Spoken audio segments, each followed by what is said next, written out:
ఆంధ్రప్రదేశ్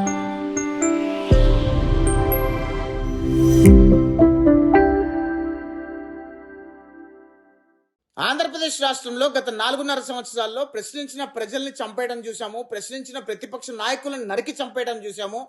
వాళ్ళ మీద దొంగ కేసులు పెట్టడం చూసాము.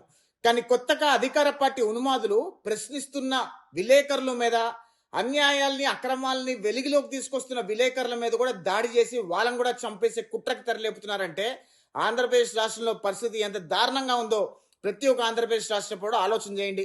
నిన్న గుంటూరు జిల్లాలో మల్లాది ఇసుక రీచ్లో ఒక ఈనాడు విలేకరుడు అక్కడ జరుగుతున్న అన్యాయాలని, అవినీతిని బహిష్కృతం చేయడానికి, ప్రపంచాన్ని చూపించడానికి ప్రయత్నం చేస్తే ఆ ఈనాడు విలేకరుని అక్కడున్న అధికార పార్టీ ఉన్మాదులు చితగ్గొట్టి ఆయన మీద పెట్రోల్ పోసి తగలబెట్టాలనే ప్రయత్నం చేశారు అంటే ఆంధ్రప్రదేశ్ రాష్ట్రంలో అధికార పార్టీ ఉన్మాదుల పరాకాష్ట, అరాచకం ఎంత మితిమీరిపోతుందో ఒక్కసారి ఆంధ్రప్రదేశ్ రాష్ట్ర ప్రజలందరూ ఆలోచన చేయండి.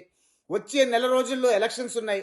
ఆంధ్రప్రదేశ్ రాష్ట్రాన్ని అధికార పార్టీ ఉన్మాదుల నుంచి, సైకోల నుంచి కాపాడుకోవాలంటే ఖచ్చితంగా వైఎస్ఆర్ కాంగ్రెస్ పార్టీని చిత్తుగా ఓడించాల్సిన అవసరం ఉంది. ఆంధ్రప్రదేశ్ రాష్ట్రాన్ని వైఎస్ఆర్ కాంగ్రెస్ పార్టీ నుంచి కాపాడుకోవాల్సిన అవసరం ప్రతి ఒక్క ఆంధ్రప్రదేశ్ రాష్ట్ర పౌరుడి మీద ఉంది. ప్రశ్నించిన వాళ్ళని చంపేస్తున్నారు, ప్రశ్నించిన ప్రతిపక్షాలను చంపేస్తున్నారంటే ఆంధ్రప్రదేశ్ రాష్ట్రాన్ని ఏ రకంగా సర్వనాశనం చేస్తున్నారో ప్రతి ఒక్క ఆంధ్రప్రదేశ్ రాష్ట్ర పౌరుడు ఆలోచించి వచ్చే ఎలక్షన్లో వైఎస్ఆర్ కాంగ్రెస్ పార్టీని చిత్తుగా ఓడించమని కోరుతున్నాం.